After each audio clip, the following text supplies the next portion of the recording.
बुढ़ापे का कड़वा सच। एक गांव में एक बूढ़ी औरत रहती थी। उसका पति मर चुका था और उसके बेटे भी चल बसे थे। उसका इस दुनिया में कोई नहीं था। रिश्तेदारों के नाम पर बस एक भतीजा था। बूढ़ी औरत के लिए उसका पति और बच्चे बहुत सारा पैसा छोड़कर गए थे, जो अब उस भतीजे के नाम पर हो गया था। भतीजा पैसों के लालच में ही बूढ़ी औरत को अपने घर ले गया था। भतीजे का नाम रामकिशन था। रामकिशन की पत्नी का नाम लीला था और उसके 3 बच्चे थे। बूढ़ी अम्मा को वह ना तो टाइम से खाना देता था और ना ही उनकी देखभाल करता था। बस उनके पैसों का उसे लालच था, इसलिए रामकिशन ने उसे अपने घर में रखा था। रामकिशन के बच्चे दोनों लड़के भी बूढ़ी अम्मा को बहुत परेशान करते थे। कभी उसके ऊपर पानी डालते तो कभी उसे नोचते थे। बूढ़ी अम्मा उन पर चिल्लाती थी और गालियां देती थी। जब उसे वह खाना खाने के लिए कुछ भी नहीं देते थे, रामकिशन की पत्नी लीला बूढ़ी अम्मा को रात का बचा कुचा खाना ताने मारकर दे दिया करती थी और बोलती थी, ले बुढ़िया खा ले। रामकिशन की बेटी बूढ़ी अम्मा से बहुत प्यार करती थी। वह चोरी छुपे अपने हिस्से की मिठाई और खाना बूढ़ी अम्मा को दे देती थी। रामकिशन के बड़े बेटे की सगाई थी। औरतें अंदर नाच गा रही थी और ढोल बाजे बज रहे थे। पूड़ियाँ भी बन रही थी और सब्जियों के बनने की खुशबू आ रही थी। बूढ़ी अम्मा सोच रही थी कि पता नहीं कब मुझे खाना देंगे। बूढ़ी अम्मा रामकिशन की पत्नी के डर से बाहर नहीं निकली। वह अपनी कोठी में ही बैठी बैठी खाने के लिए देख रही थी, क्योंकि उसने 2 दिन से कुछ नहीं खाया था। वह सोचती कि मुझे तो यह लोग रोटियां भी नहीं देते, फिर इतनी बढ़िया बढ़िया पूड़ियाँ क्यों देंगे। बूढ़ी अम्मा को भी पूरियों की खुशबू आ रही थी। उसने सोचा कि फूल के पास जाकर उसकी महक और भी अच्छी लगती है, क्यों ना मैं हलवाई से 2 पूरी मांग लूं। फिर वह पैरों के बल सरकती सरकती हलवाई के पास गई और वहां जाकर भोजन को ऐसे देखने लगी जैसे बरसों का भूखा देखता है।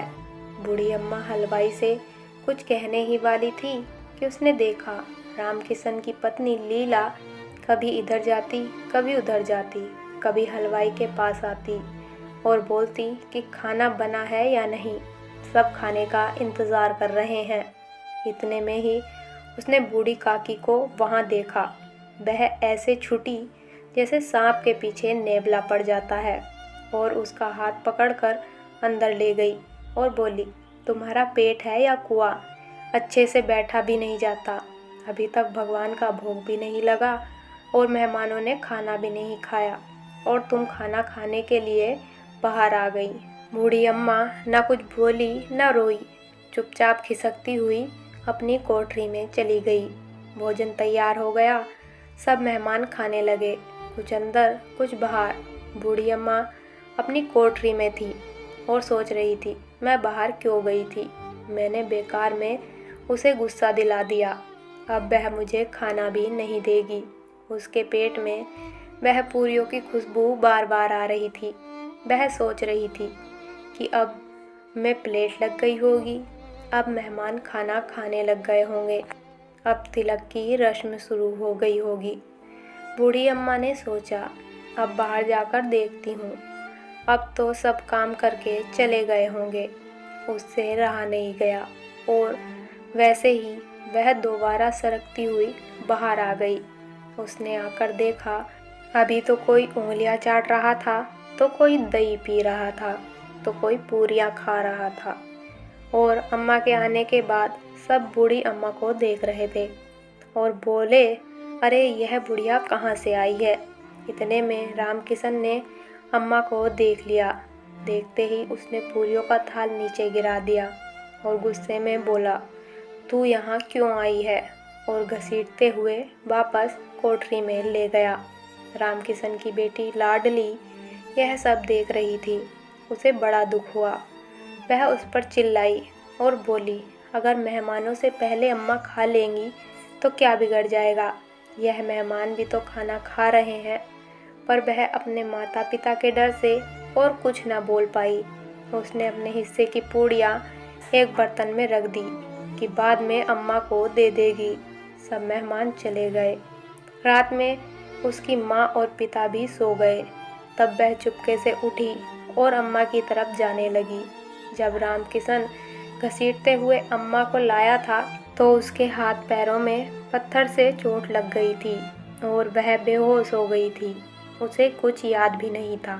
अब अम्मा को थोड़ा बहुत होश आया तो उसने सोचा, अब तो सब मेहमान खाकर चले गए होंगे।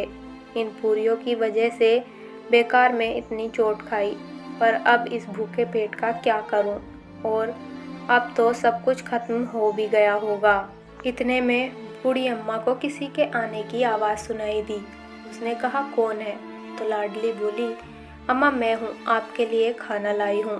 बूढ़ी अम्मा बोली, तुम्हारी माँ ने दिया है खाना?